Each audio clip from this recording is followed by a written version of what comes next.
Just one bite, honey. Gabriel Tancredi's voice echoed in the silent kitchen, which gleamed like a surgical theater. Across from him, his 8-year-old daughter, Elena, shook her head. Her small hand gently pushed the plate of pan-seared cod away. "Look, the skin is perfectly crisp," Gabriel tried, his voice pleading. "I heard it crack when I sliced into it. Don't you remember?" Elena remained silent. She picked up a crayon and began to scribble absently on a napkin. Gabriel sighed, his patience wearing thin. "Elena, please, the doctor said you have to eat." "I'm not hungry," she whispered, the familiar reply, her eyes never leaving the paper. "You don't have to be hungry," Gabriel said, his voice softening with anguish. Just tell me what it tastes like. Salty, bland, anything at all." His only answer was the steady scratching of her pencil. Elena was completely lost in her own world, a world without flavor, without the very food her father had dedicated his life to creating. Gabriel leaned back in his chair, a wave of failure washing over him. "So, what are you drawing?" he asked, a final attempt to connect. Elena didn't look up, her voice a tiny whisper. "Mommy." Her whispered answer was like a switch, silencing every sound in the vast kitchen. Gabriel froze, every effort to coax his daughter to eat vanishing. He unconsciously leaned forward, his gaze fixed on the flimsy napkin. Rendered in the clumsy scrawl of a child was the figure of a woman with long, flowing hair and a radiant smile, a smile he would never forget. That smile pulled him from the cold kitchen, yanking him back to a fateful afternoon 6 months ago. The memory flooded back, vivid and cruel. It was the same kind of smile. The smile on his wife Sophia's face as she turned to look at Elena in the back seat. "So, how was the raspberry tart, my little expert?" Sophia had asked. Elena, then a cheerful little girl with pigtails, was licking jam from her fingers. "The best in the whole world," she had chirped. "It's sweet and sour, like a fairy's kiss." Gabriel, who was driving, laughed. "Where did you come up with that?" "Mommy says every dish has a story," Elena beamed. A blinding flash suddenly erupted from around the bend, the screech of tires, and then darkness. The first thing Gabriel was aware of when he woke was the smell of antiseptic. The next was the gaping hole in his chest when the doctor told him Sophia didn't make it. But the tragedy didn't end there. A few days later, when he tried to coax his daughter to eat a spoonful of chicken soup, the kind Sophia always made, Elena swallowed it obediently. "How is it, honey? Is it good?" he asked, hopeful. Elena looked at him, her eyes wide and blank. "It doesn't taste like anything, Daddy." "What do you mean?" "It's like plain water." And that's when he understood. The horrific trauma had not only stolen Elena's mother, it had slammed shut the final door connecting her to the world of memory and joy, her sense of taste. From that day on, every meal became torture. She refused everything, her body growing thinner, weaker.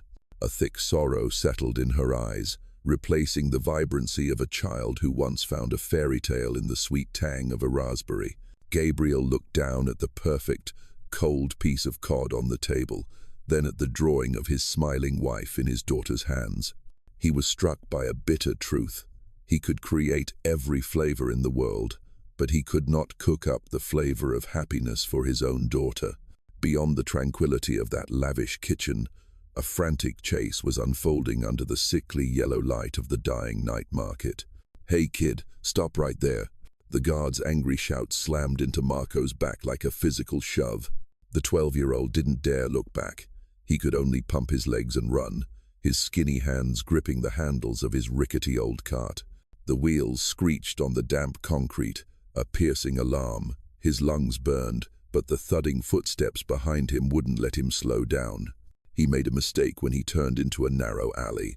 A high brick wall loomed before him, blocking his escape, a dead end. The guard's footsteps grew closer. Panicked, Marco's eyes darted everywhere, searching for a gap, an escape, anything. And then he saw it. A dark opening at the bottom of a chain-link fence, where it met the wall of a large building. There was no other choice. Mustering every ounce of his strength, Marco shoved the cart through the gap. The sound of metal scraping against the ground was agonizing. He quickly squeezed through right after it, hearing the distinct tear of fabric on his shoulder. "Damn, kid." The guard's helpless curse echoed from the other side of the fence. Safe from the guard, but a new, undefined fear urged Marco to keep moving. He pulled his cart deeper into the shadows until the only sounds left were the frantic drumming of his own heart and his ragged gasps for air. He leaned against a wall to catch his breath. The wall was cool and smooth, not the damp, moss-covered brick of the market alleys. He took a deep breath, and the air that filled his lungs no longer carried the stench of garbage and sewage. Instead, there was a strange new scent, a faint aroma of herbs, of clean earth, and something rich and luxurious lingering in the air. As his breathing steadied, Marco's eyes adjusted to the dark. He realized he was no longer in the market alley. Beneath his feet were neatly laid stone tiles. Around him were tidy pots of green herbs. This was the back courtyard of somewhere else, a place that was unnervingly clean and orderly. The brief relief of his escape vanished instantly, replaced by a much bigger anxiety. He was a trespasser, a dirty street kid in a space that was far too pristine. Survival instinct kicked in. Marco quickly pulled his cart to the darkest corner he could find, pressing himself into the dense shadows behind several enormous, spotless green trash cans. He held his breath, trying to become a part of the night. Huddled in the darkness, Marco held his breath and listened. He just prayed no one would find him until morning. But then, a soft sound broke the silence, completely different from the clamor of the market. A gentle click, followed by a rectangle of light that spilled from a glass door, cutting across the dark courtyard. Marco's heart leaped into his throat. He pressed himself tighter against the cold plastic of the trash can, peeking through a gap with one eye. A man in a crisp white chef's uniform stepped out, placing a plate on a small iron table in the garden. A little girl trailed behind him. The man said something softly, then went back inside, leaving the girl alone in the courtyard. He was a street kid. He knew hunger, the gnawing kind that twisted in your gut, the kind that made you do anything for a scrap of bread. But he had never seen someone sit in front of a feast like that and completely ignore it. Then, a light breeze drifted by, rustling the girl's hair, and for a moment, in the soft light spilling from the house, Marco saw her face clearly. He saw her large eyes, but they were vacant. He saw a profound sadness, a heavy loneliness that even a kid like him could feel. It wasn't the exhaustion from a long day of peddling or the fear of being chased. This was a sadness that came from deep inside, a sadness that rendered the beautiful garden and the delicious food around her completely meaningless. For the first time that night, Marco forgot he was hiding. He just stared at the little girl. He had been hungry, he had been cold, he had been scared, but he had never felt that lonely. The girl had everything, yet she looked like she had nothing at all. The sight struck something deep inside him, a sudden, powerful wave of empathy. Marco kept watching the girl from the shadows, an indescribable feeling swelling in his chest. He muttered to himself, his whisper just for his own ears. Poor kid. He glanced at the perfect plate of food on the table, then back at her lonely expression. All that good food. And she's just drawing. He shook his head softly. She looks even sadder than I feel when I'm starving. A sudden, powerful impulse rose up in him. He couldn't just stand there and watch. Gotta do something, he told himself. Quietly, making almost no sound, Marco backed away and rummaged through his cart. He pulled out the last donut of the day, a slightly misshapen star that he had saved for his own dinner. "This is all I've got left," he whispered, looking at it wistfully. But then his gaze fell on the girl in the garden again, and his hesitation vanished. Whatever, it's for her. But just giving her a plain donut was boring. Gotta make it special, Marco decided. He placed the donut on a clean piece of paper. With a tiny knife, he carefully sliced off 2 points of the star.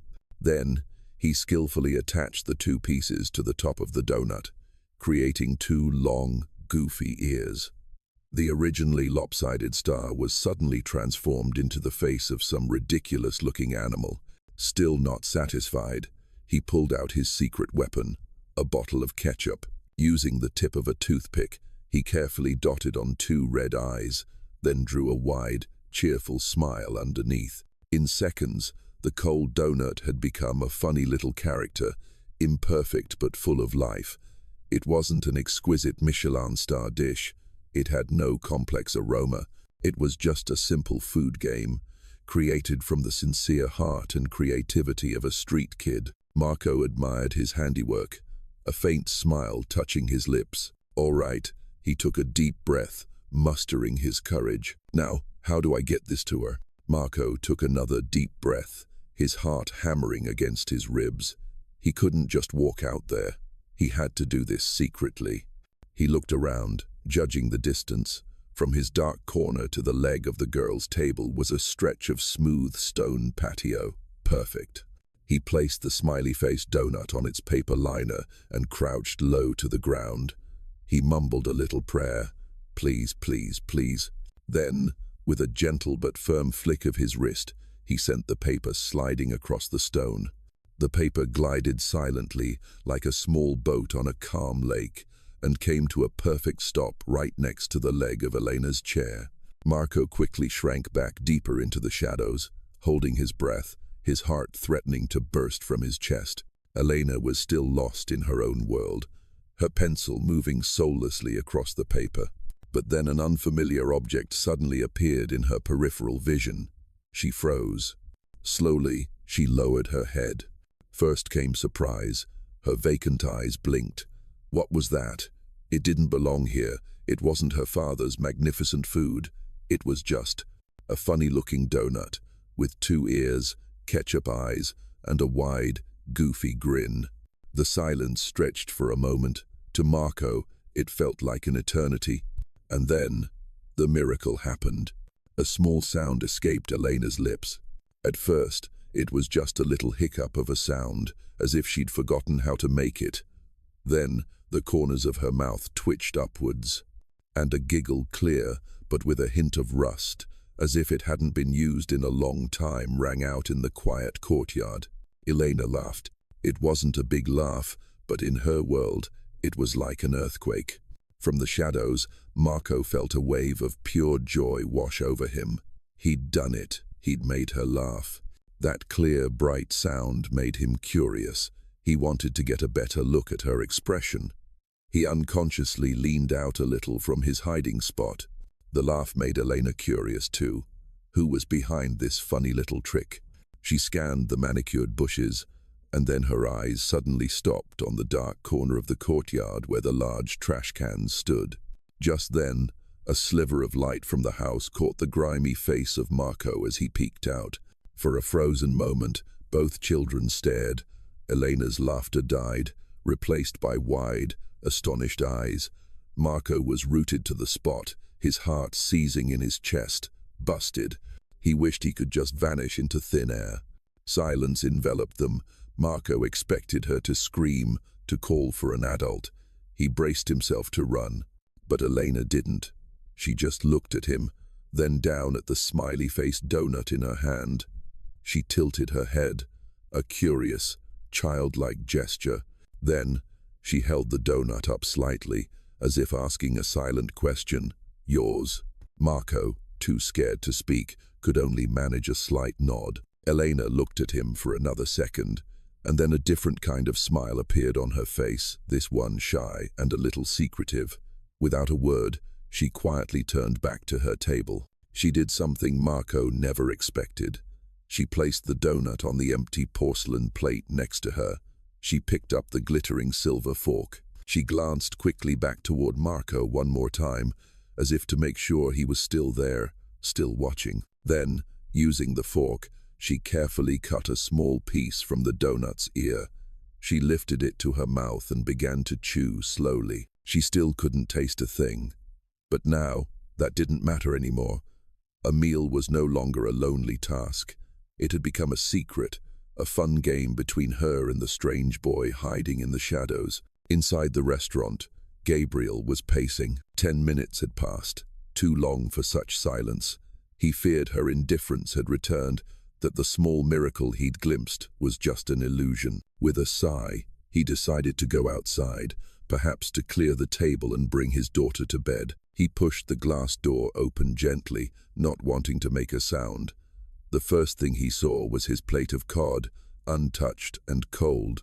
His heart sank, same as always, but then he heard it, a sound he hadn't heard in 6 long months. Laughter.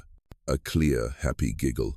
Gabriel's heart stopped. He stood frozen, unable to believe his ears. His eyes desperately searched for his daughter, and then he saw her. Elena was holding a fork, and she was eating. She was eating something he hadn't made, a brown, somewhat goofy-looking donut.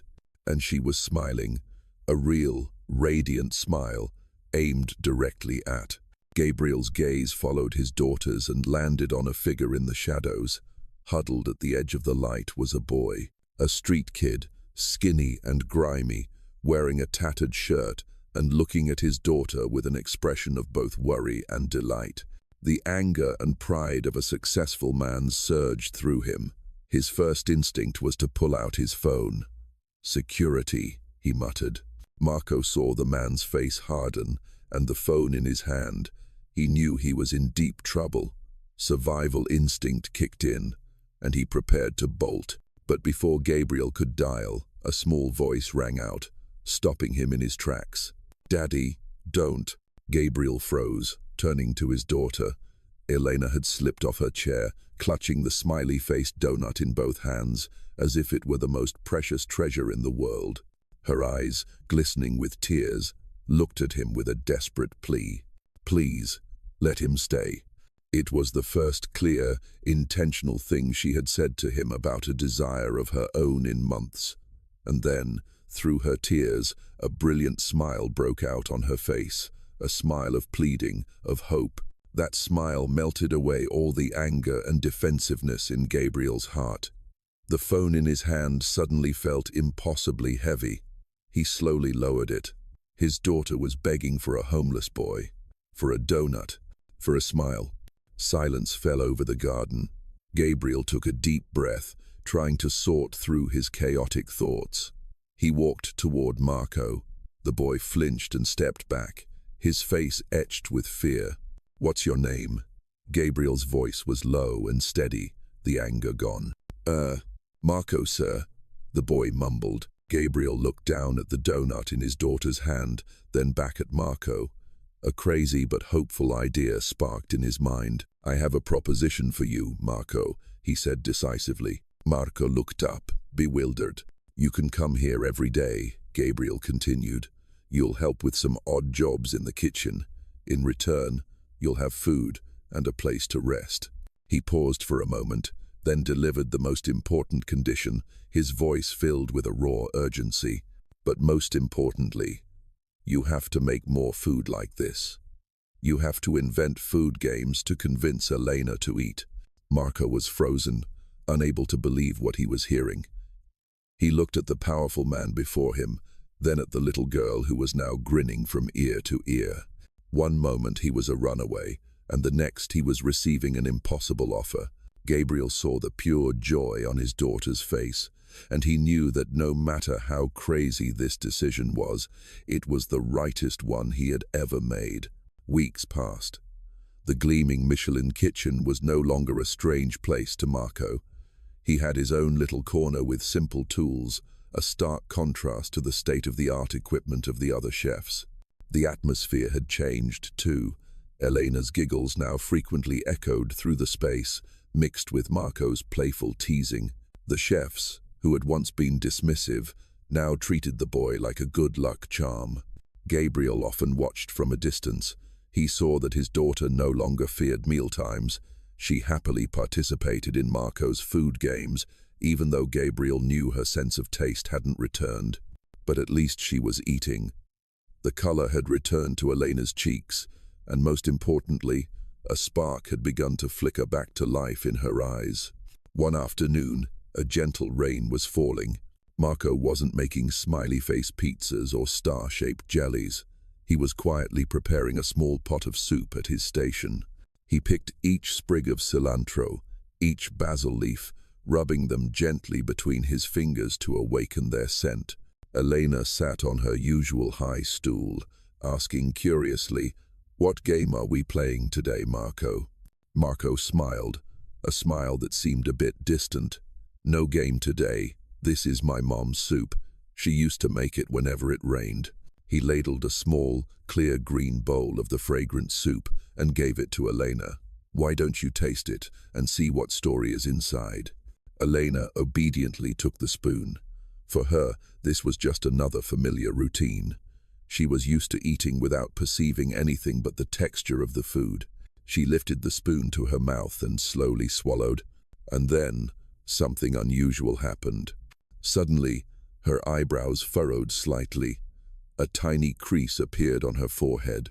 She smacked her lips a few times, a strange expression on a face that had grown accustomed to being blank. "What's wrong?" Marco asked, concerned. Elena looked up at Marco, her big eyes filled with confusion. "Marco, why is it? Weird." "Weird how?" Marco's heart began to race. She tilted her head, trying to find a word to describe the sensation that had just brushed against her tongue. "It's a little bitter." "Bitter?" Marco repeated, his voice trembling. "Yeah," Elena nodded firmly. "Just a little, like the taste of leaves." Gabriel, who had been standing silently at the kitchen entrance, watching everything unfold, heard it all. His entire world seemed to stop spinning. Bitter. It was a word, a flavor, a sign, a miracle. That night, after Elena had fallen into a deep, peaceful sleep, the kind she hadn't had in a long time, Gabriel found Marco in the silent kitchen. The boy was carefully wiping down his old, rickety cart, the only possession he had brought with him into this world. "Marco," Gabriel called softly. The boy jumped, turning around. "Yes, sir." "Come, sit down," Gabriel said, gesturing to the small table where, just a few weeks ago, he had watched his daughter helplessly refuse his food. The two sat across from each other in silence. Gabriel didn't know where to begin. Finally, he asked a simple question. "The soup today, where did you learn to make it?" Marco hesitated for a moment, then began to speak.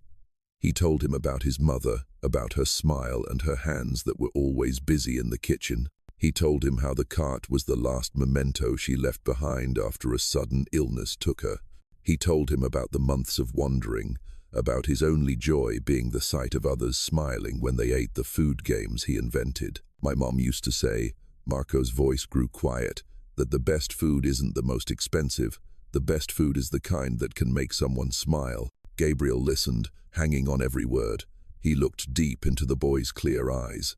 He saw not only the hardship of a life on the streets, but also a pure, unadulterated passion for food, a profound understanding of its meaning that he himself, in his race for Michelin stars, had somehow forgotten. This boy hadn't just saved his daughter. He was saving the soul of the chef inside him. A decision formed in Gabriel's mind, clear and absolute. It wasn't a calculation. It was an inevitability. He looked Marco straight in the eye, his voice formal and sincere. "Marco, sir, from now on, you won't have to cook on the streets anymore." Marco froze, his eyes wide. Gabriel continued, each word deliberate and weighted. "You have talent. You have a heart. I want you to have a proper education. You'll go to culinary school and..." He took a deep breath before saying the most important part. "And you will stay here, with our family." Marco couldn't believe his ears. He stammered, Are you serious, sir?" "I am," Gabriel affirmed. "Elena needs you, and I think I need you, too." The tears that Marco had held back for years on the streets could no longer be contained. He burst out crying, not from sadness, but from a joy so overwhelming, so unexpected. For the first time in his life, he had a future. For the first time in his life, He had a family. The news spread faster than a dinner service. The story of the celebrated chef Gabriel Tancredi adopting a street food vendor became an earthquake in the press and on social media. Public opinion was sharply divided. One side was filled with skepticism and scorn. Sensational headlines appeared: Michelin mogul's new PR stunt, an impulsive decision, or a kind heart. They analyzed it as an emotional, reckless act, nothing more than a way to polish his brand. But the other side saw it completely differently. They saw a real-life fairy tale. Articles with headlines like "The Flavor of Compassion," "The Story of a Chef and a Street Vendor" went viral. They admired and were moved by Gabriel's action, seeing it as proof that humanity and the true meaning of food could transcend all boundaries of status and fame. Gabriel knew all of this. His phone buzzed incessantly with notifications and interview requests, but he didn't respond. He just stood quietly in his kitchen, looking out into the garden. There, Elena was beaming, trying to imitate Marco as she molded a piece of dough into the shape of a sundae.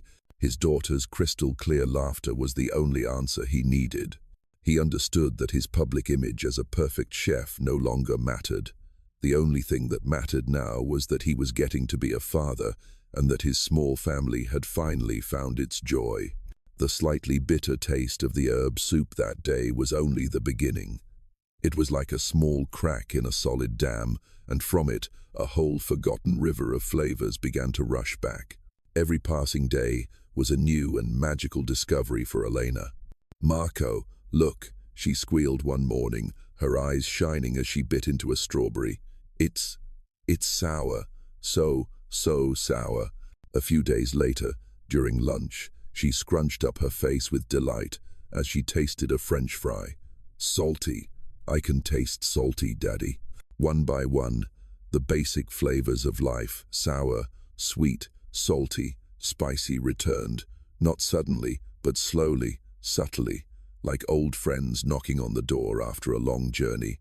Each rediscovered taste was a cause for celebration in the kitchen. Elena didn't just eat better. The girl who once dreaded mealtimes now became Marco's most enthusiastic little sous chef. She delighted in kneading dough, even when it got all over her face and hair. She giggled as she decorated cookies with colorful icing. The kitchen, once a symbol of pain and helplessness, was now a playground filled with the laughter of two children. She was slowly becoming herself again, a curious, lively child, full of life. Witnessing his daughter's miraculous recovery, a profound change also took place within Gabriel. He no longer spent hours studying complex recipes or arranging a mint leaf with millimeter precision. Instead, he could often be found sitting in a corner of the kitchen, quietly watching the two kids make a mess with flour and chocolate, a warm smile always on his face. One evening, after the restaurant had closed, he walked into the kitchen to find Marco teaching Elena how to make simple donuts. Instead of just watching, he rolled up his sleeves. "Let me give you a hand," he said. "This recipe looks more complicated than my lobster thermidor." Marco and Elena burst out laughing. That night, the three of them made the most imperfect batch of donuts in the world. Some were burnt, others were misshapen, but as they sat and ate them together, passing a jar of strawberry jam back and forth, Gabriel realized this was the most delicious meal he had ever tasted. A contented smile spread across his lips. The Michelin stars, the accolades, all the fame of the outside world suddenly seemed so small. He had found the greatest wealth of his life right here, in this kitchen, seeing his daughter rediscover the full flavor of life and gaining a son.